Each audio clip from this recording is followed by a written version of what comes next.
Assalamualaikum warahmatullahi wabarakatuh.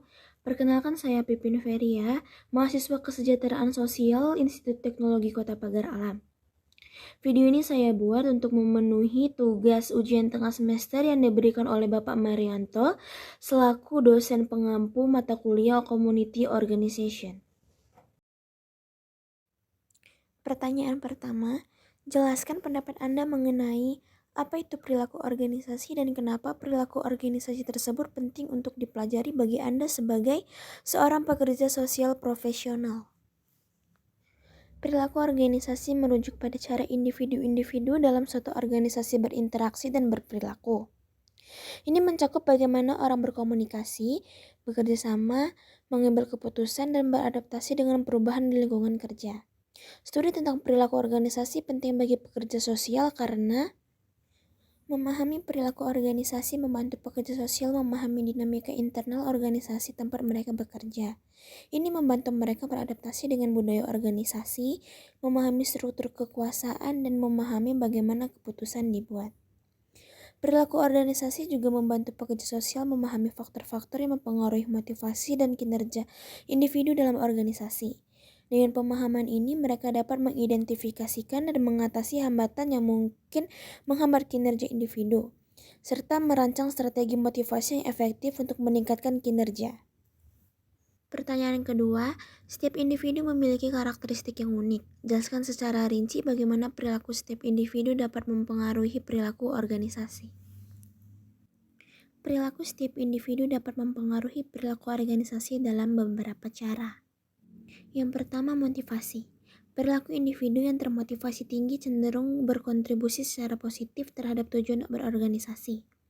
Mereka mungkin lebih bersemangat, berinisiatif, dan berdedikasi dalam pekerjaan mereka yang dapat mempengaruhi motivasi dan kinerja anggota tim lainnya. Yang kedua, komunikasi.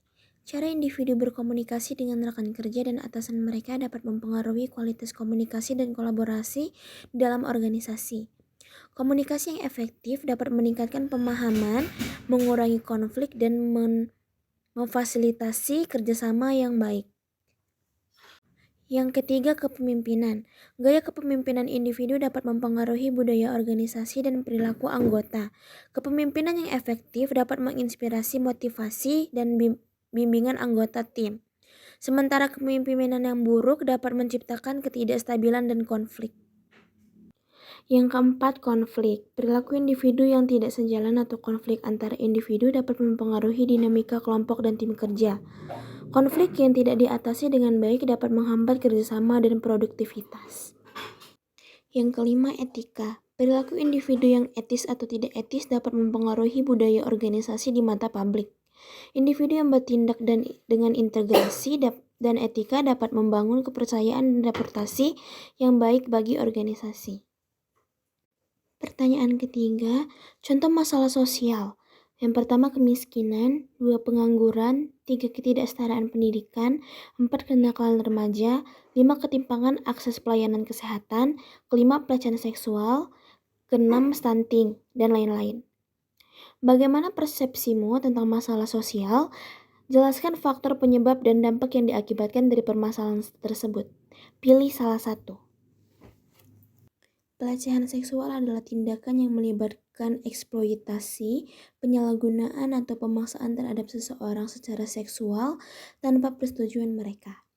Penyebab pelecehan seksual sangat kompleks dan dapat melibatkan faktor-faktor seperti ketidaksetaraan gender, kekuasaan yang salah digunakan, budaya mendukung objektif seksual, dan masalah psikologis individu yang melakukan pelecehan.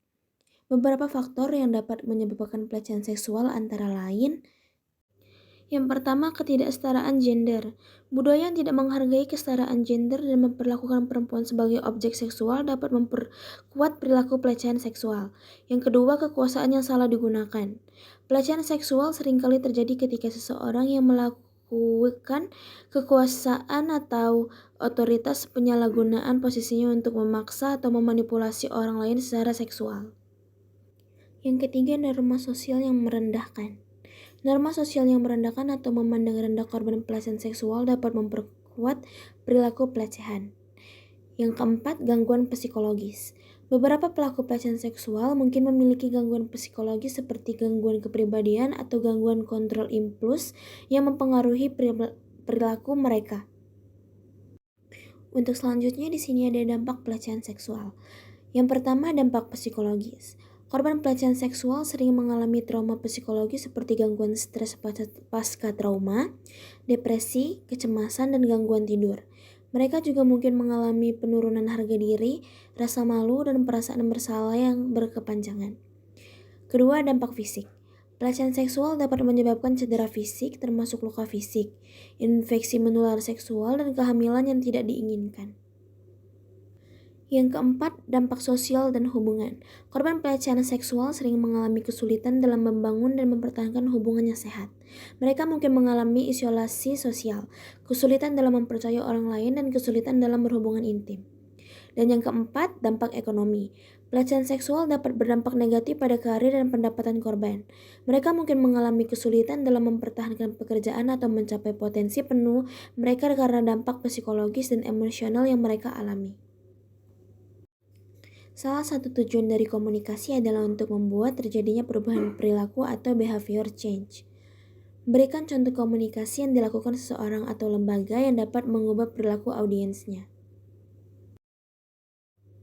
Salah satu contoh komunikasi yang dapat mengubah perilaku audiens adalah kampanye anti merokok yang dilakukan oleh lembaga kesehatan.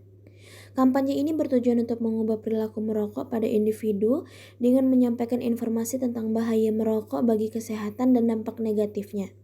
Kampanye ini juga dapat menyediakan sumber daya dan dukungan bagi individu yang ingin berhenti merokok, seperti anti merokok yang dilakukan oleh lembaga kesehatan. Kampanye ini bertujuan untuk mengubah perilaku merokok pada individu dengan menyampaikan informasi tentang bahaya merokok bagi kesehatan dan dampak negatifnya. Kampanye ini juga dapat menyediakan sumber daya dan dukungan bagi individu yang ingin berhenti merokok, seperti program penghentian merokok dan akses ke layanan kesehatan yang dapat membantu mereka mengatasi kecanduan. Dengan menyampaikan informasi yang jelas dan mengubah emosi, kampanye ini dapat mempengaruhi audiens untuk mempertimbangkan dan mengubah perilaku mereka terkait merokok. Dampak yang diharapkan dari kampanye ini adalah mengurangi jumlah perokok dan meningkatkan kesadaran dan akan bahaya merokok. Baiklah, hanya itu yang dapat saya sampaikan. Lebih dan kurang saya mohon maaf. Saya ucapkan terima kasih kepada Ketua Program Studi Kesejahteraan Sosial Ibu Wita Haryani, SOS MAP, dan terima kasih kepada Bapak Merianto, SOS Semsos, selaku dosen pengampu mata kuliah Community Organization. Dan buat kalian semua yang bingung mau ngambil kampus atau jurusan mana, jangan ragu untuk gabung ke Institut Teknologi Kota Pagar Alam, khususnya di kesejahteraan sosial. Dan jangan lupa buat like, comment, and subscribe channel YouTube Kesejahteraan Sosial. Terima kasih. Wassalamualaikum warahmatullahi wabarakatuh.